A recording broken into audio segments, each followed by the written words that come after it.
This was actually existing. Oh, wow. So it was a guest house, you know, it has a second floor. Well, come on in. This is the lounge that we put together.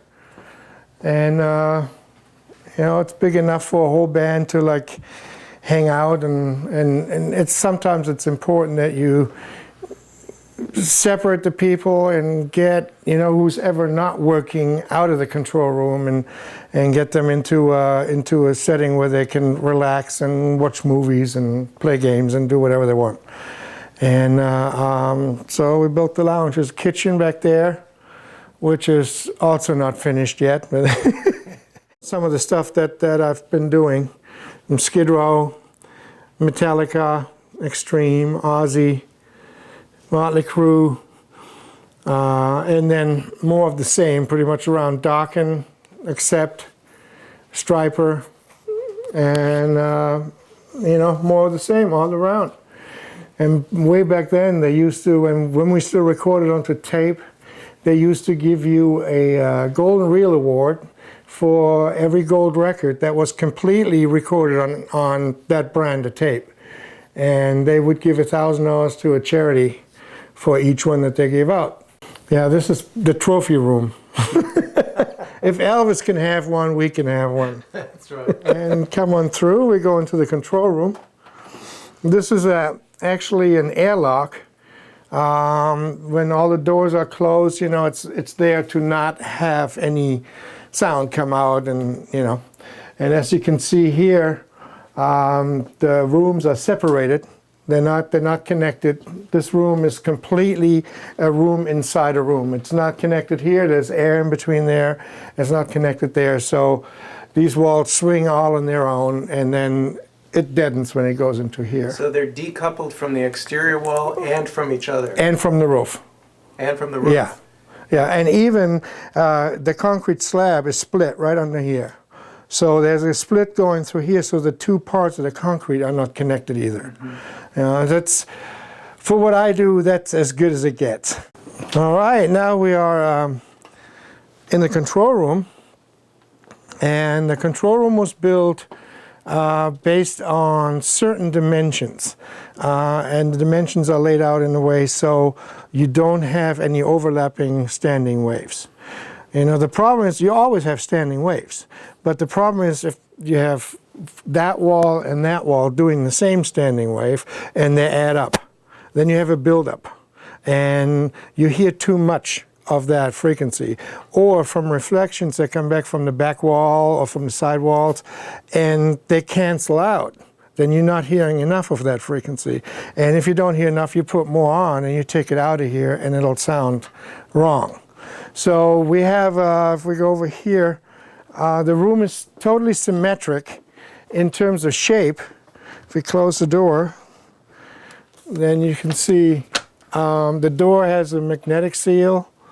So we can, you know, it kind of like seals very tight to the outside. This is all soft. These are all soft corners that are filled with insulation material, you know, the pink stuff and all kinds of other stuff.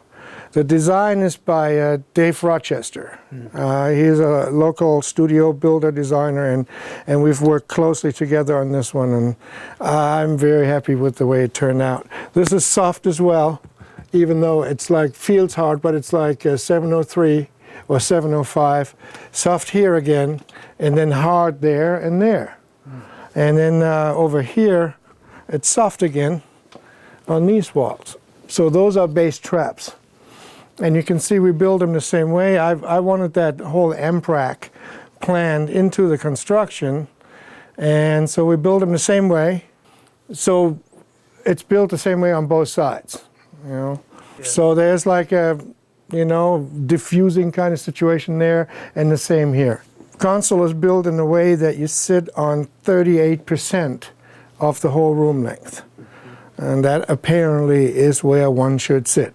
And then everything is laid out around this, so we can see with the back speakers and the front speakers, if you do a surround mix, you're sitting right in the circle. The center speaker is not up yet right now because we're not doing any surround right now, but you know, that way I can look through the window. And then here in the back, you know, we use this kind of expensive diffuser. And this whole thing here is a bass trap.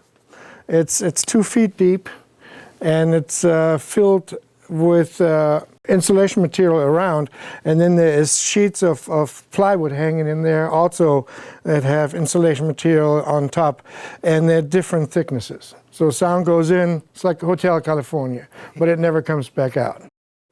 Now I do workshops here, and at times we can have 20 people in here. There's 9,000 watts of gear heating at all times, and with 20 people it can get warm, especially here in Tennessee. So it's all factored in with a separate air conditioning just for the control room, separate air conditioning for over there, so everybody can be comfortable. And over here we have what I call the wall of doom. And the wall of doom it is. It's, you know, when this stuff is on, there will be no living organism in that room. You have a speaker patch bay here where all, it's in the end it's going to be 20 amps. Show up here, the outputs of the amps show up here and can be patched into any speaker over there. Obviously you have to shut it down before you want to change speakers, but to me it's important that I can be in here and hear the differences. You know, if you go out there, that's the end of the day. You know, so for your ears, and so I can be out here and hear the differences. And the only thing that's going to get changed here is the company that built the MW1 Creation Audio Labs. They're building me a 1:20 amp splitter. So there's only one. There's only one idiot in this world that has 20 amps going. It's me. So, so that's still missing in here. And again, it's part of being able. See, as a guitar player, you need to find your tone. I need to find everybody's tone.